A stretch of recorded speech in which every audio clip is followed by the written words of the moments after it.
Assalamualaikum warahmatullahi wabarakatuh. Halo Sobat Biologi. Kenalkan, saya Setria Dwi Lestari, mahasiswa UIN Raden Intan Lampung, program studi pendidikan biologi semester 2.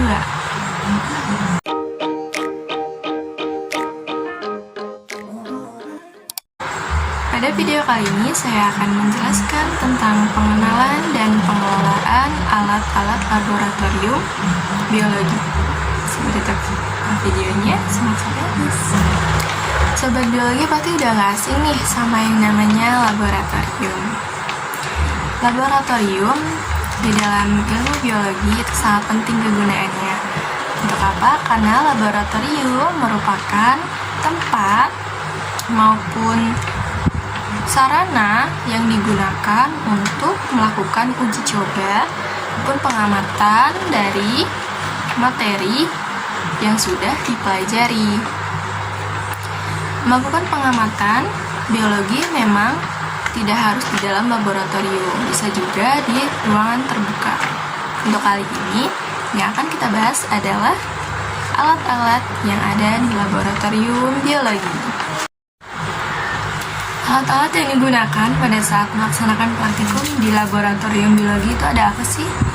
Ada banyak ya sobat.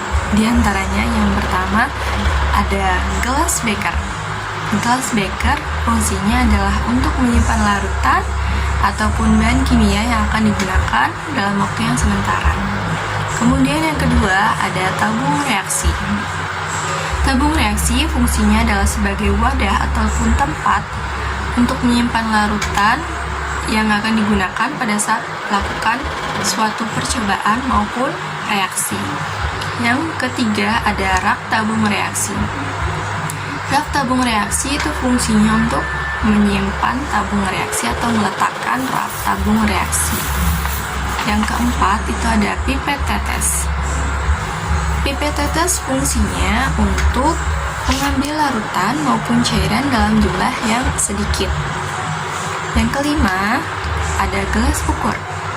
Gelas ukur berfungsi untuk mengukur volume larutan yang akan digunakan.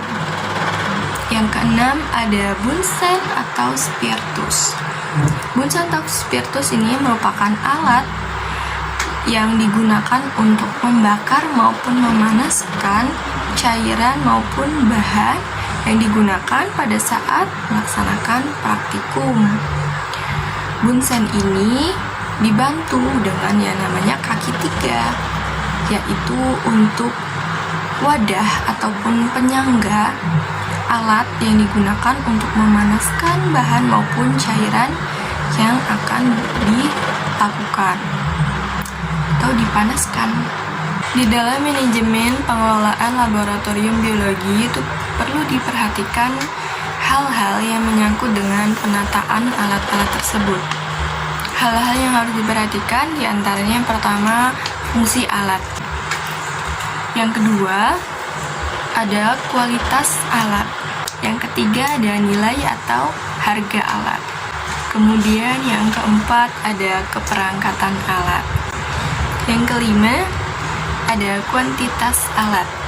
Yang keenam, itu ada bahan dasar penyusun alat. Penataan maupun pengelolaan laboratorium dalam hal pengelolaan alat itu juga sangat diperlukan. Gunanya untuk apa? Gunanya diantaranya untuk memudahkan praktikan pada saat menggunakan alat tersebut. Selanjutnya ada menghindari kecelakaan kerja. Kalau alat-alat tidak disusun, tidak ditaruh pada tempatnya, maka dikhawatirkan bakalan membahayakan praktikan ketika melakukan pengamatan di laboratorium itu.